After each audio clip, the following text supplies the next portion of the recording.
Welcome back. I wanted to record this new podcast as a special tribute to someone who is very dear to fans of comedy, including myself. That would be the now late Norm MacDonald, rest in peace, and sort of try to frame his passing alongside what's been going on in terms of the culture wars. So if you have missed it, besides the passing of Norm MacDonald, one of the major cultural / political stories of the past 24 hours is that New York Congresswoman Alexandria Ocasio-Cortez attended the Met Gala, which is a major fashion event in New York City that's every year. It's apparently one of the premier events.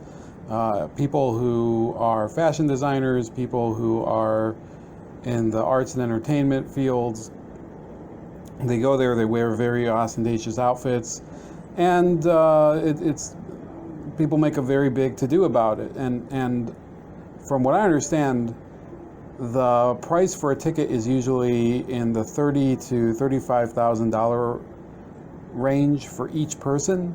So the question is, did AOC, did Ocasio-Cortez purchase a ticket herself? And if not, then how did she get a seat over there? And if, is this considered a gift if she did not purchase the seat or whatever, the attendance ticket to the event? Is this considered a gift to a politician? It's a big question. But bigger than that was the fact that, and I will get back to Norm MacDonald in a second because it is important. I think that these are two lives, Norm MacDonald and Alexandria Ocasio-Cortez, whose differences are so stark that you'll see exactly why I'm trying to compare these two cases. So Ocasio-Cortez wore a dress on which was scrawled or printed or however it was put on the dress, the words "tax the rich." And there was video of a reporter who was gushing over the outfit and saying, she didn't know the AOC models and basically flattering her.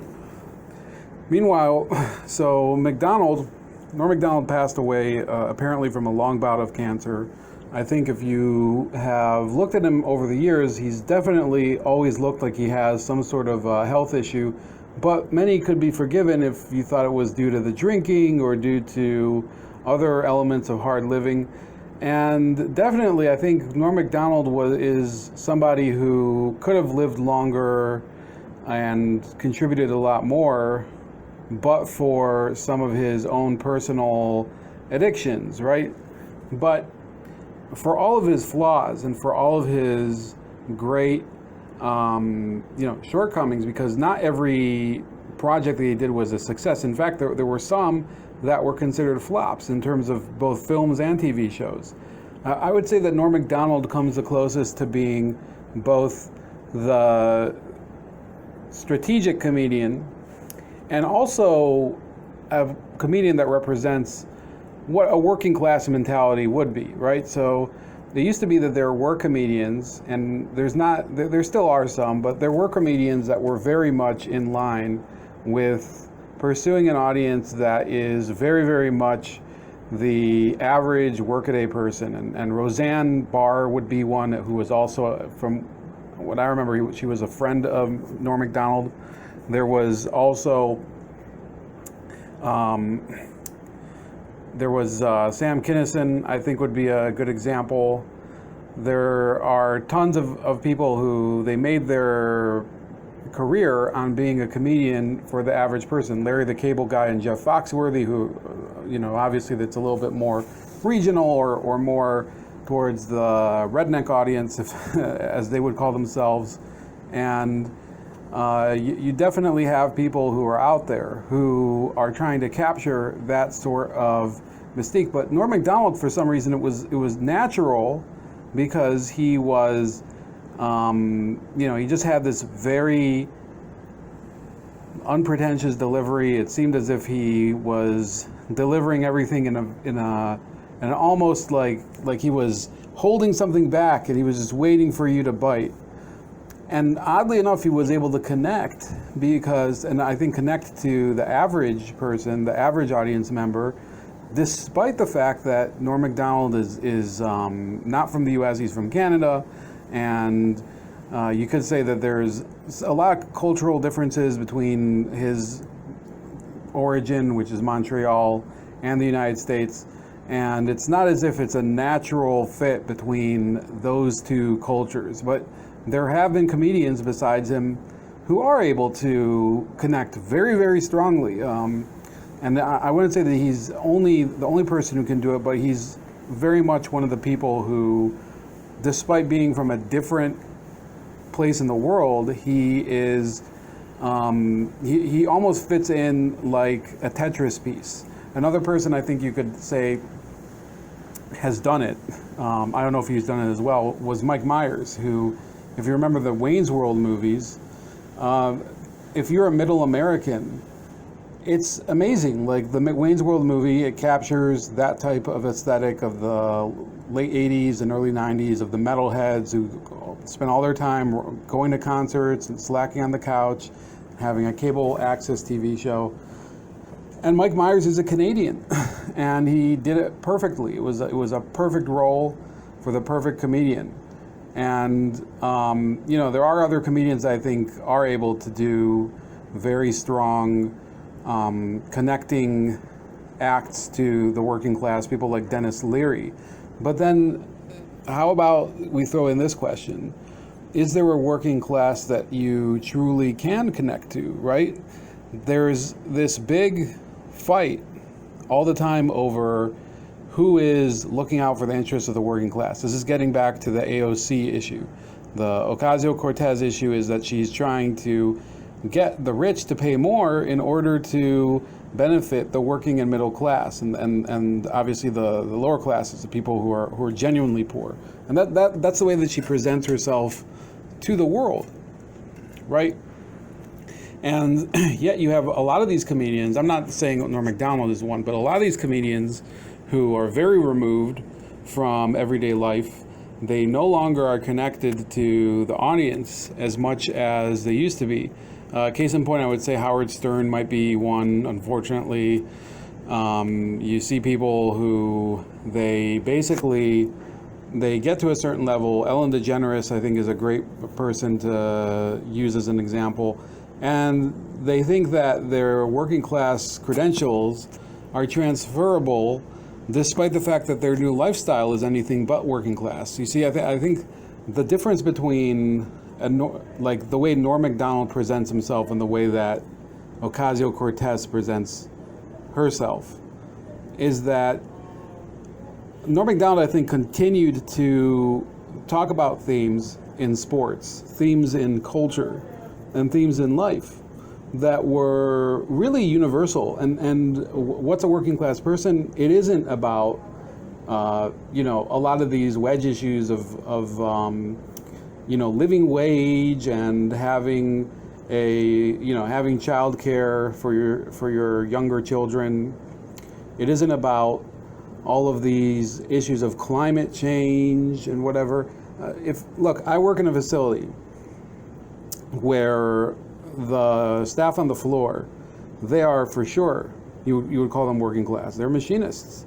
And I happen to be in the same environment, but because I work in a different sector, you couldn't give me the same label, right? But there are certain values that I share with them. But at a certain point, I think that sometimes they look at it as if there's a little bit of a difference. But I don't think that they hold it against you if you're not one of them. On the other hand, so I don't try to just fit in too much. I'll throw in in some comments once in a while if I'm in the area while they're talking and if I have something to contribute to the conversation. But I'm not trying to portray myself as this champion of theirs, right? And I don't think Norm MacDonald was trying to do that. And I think if you have respect for the middle class, and the working class, the best way to respect them is to listen to them and basically respect cultures as far as local places where people live.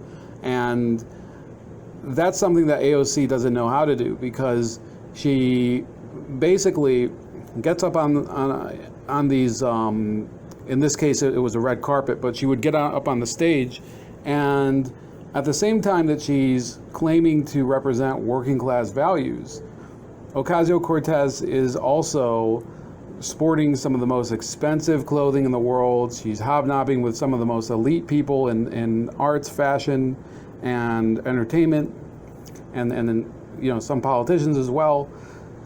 And she's an elected official. She's an elected official in Washington, D.C. So she is an elite. There have been people who have compared her today to Katniss Everdeen from the Hunger Games as the person who is selected from a working class place and allowed to celebrate in the Capitol and be basically part of the celebrations, but in the end she remains at her core somebody foreign to it. Well, I disagree. I think she's graduated out of the working class, meaning that yes, she was a bartender. Yes, she had a background where she had to obviously struggle a little bit, but ultimately she reached a point in life where financially and socially she has transcended that state and is in a different class. She's in the connected class, not the working class. And that's something that I think that people are becoming increasingly aware of. However, with people like Norm MacDonald, right, it's obviously that somebody who earned a lot of money was able to make a number of great films, or I should say they're great films in my opinion. I would say critics would probably say that they're not really great, but that's to each their own. He was able to get TV shows. He was able to make appearances on major networks and daytime shows like The View and on late night and everything. He was able to do stand-up everywhere. So in reality, he was also maybe not a member of the working class, but in his mannerisms, in his behavior, and in his mentality, he still seemed to be part of it. And it's not some sort of contrived and affected way of being, right? Because the truth is, there are people who they continue to harp on the fact that they represent the working man and whatever. Bruce Springsteen, for example, has been a multimillionaire since the 1970s and continues to portray himself as this representative of the American everyman, which he isn't, right? Bruce Springsteen, yes, maybe he came from a very working class background, but he's left it. And look, people who become very rich and prosperous and don't have to worry about making mortgage or rental payments, or they don't have to worry about paying for their kids' college tuition or paying for their own healthcare bills, or making ends meet, or getting a nutritious diet. They are not working class. However, they can continue. This is really up to the personal choice, and this is something that people on the left, like Ocasio-Cortez, cannot understand. If you are somebody who is working class, but you reach a level of prosperity where you don't have to worry about those same burdens, those financial burdens, because you've become rich, you still have the option of behaving in a way that is modest and humble enough where you still have not changed your cultural norms. You still have a connection to the people that got you to where you are. You don't cut ties and burn down bridges to the people that got you to where you are. And the truth is that I don't know to what extent Norm MacDonald would be somebody who stayed true to his roots. I feel that he did, but I'm not going to go in depth here. But I know that Ocasio-Cortez is not. She continually portrays herself as basically Jenny from the Bronx, which is laughable. Most people know that she went to high school in basically Westchester County, New York, which is one of the more affluent parts of that state. Westchester, I think, is one of the more rich parts of New York, and her parents had moved her out there, I think, in middle school. And she went to an elite university, Boston University, and she simply got a degree that she didn't do anything with. And so her encounter with the working class, yes, she had parents who for a while they worked very rough jobs, but her main, and by the way, so did I. So does that make me working class? My parents, both my dad and my father-in-law are union members, and my mom was a nurse and my mother-in-law is a nurse. But the truth is that if your parents had a working class background, that doesn't automatically translate into you being a working class person, right? So Ocasio-Cortez, her entire career is owed to an organization, Justice Democrats, and its offshoots that built up her image as this, fighter, this person who is going to go to Washington and change everything, this plucky young lady who could do it all. And in reality, if you look at the way that she's behaved since she's gotten to Washington, she's cut off a lot of her ties to the people who did get her there besides the Justice Democrats, because they need her, so they're not going to give up on her. But the people who really care about her issues, the people who are really for Medicare for all, the people who are really for the living wage and for fighting Amazon and the big corporations and big tech, people like Jimmy Dore, they know that she's completely fake, so they don't buy into her facade anymore. So she has she's burnt a lot of bridges. She's basically committed herself to this new, very wealthy lifestyle. Even if it's not her money, then somebody is obviously facilitating her entrance into this life. And this is why a lot of people are starting to abandon her and people like her. And that's why I think, when you think about Norm MacDonald, as an entertainer, you get to build your reputation through priceless moments when people remember things that you said or things that you did that brought a lot of joy to them. As a politician, however, you can do things that initially look like very bold and brave steps in the direction of progress, right? And there are people who do that, who they're considered initially to be great standard bearers for progress, right? For example, I think that Bill Clinton in '92, when he won the presidency, people were like, oh, this is going to be great. This is going to be really cool. And nobody thought that within a few years, you would have a president who would be both impeached and basically lie in front of Congress and would divide the country, and also, if you're on the left, betray the progressive causes that he supposedly was going to promote. And that's how the Bill Clinton presidency was in many cases wasted if you really look at policy issues. But instead of focusing on that, a lot of people focus only on the superficial stuff, like the cultural significance of Bill Clinton, the cultural significance of the things that he did, like, eat McDonald's and go to Arkansas Razorbacks games. So the way that these politicians get away with these things is that they're able to cosmetically appear to be part of the people and representing the people and super cool and whatever. And I think that era is becoming a thing of the past. I think that people are seriously losing the buffer, the great wealth of this country is being squandered, so that it's not enough for politicians to simply be cool in the Bill Clinton vein and appear to be working class, even if they're not. They have to, produce results. And meanwhile, these left-wing politicians are drifting further away from the lifestyles of their constituents. No person who lives in AOC's constituency would consider the Met Gala to be an event for the working class of New York, right? They would probably consider it to be the most elite type of event. So she has cut her ties to her roots through a cultural expression of her lifestyle.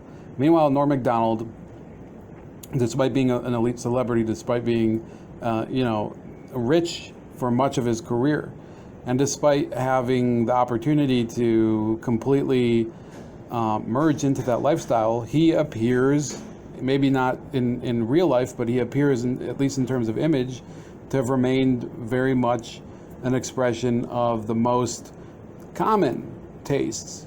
Somebody who's a big hockey and baseball and football fan, somebody who likes sports betting, who likes playing poker, and who will talk a lot about drinks and things like that.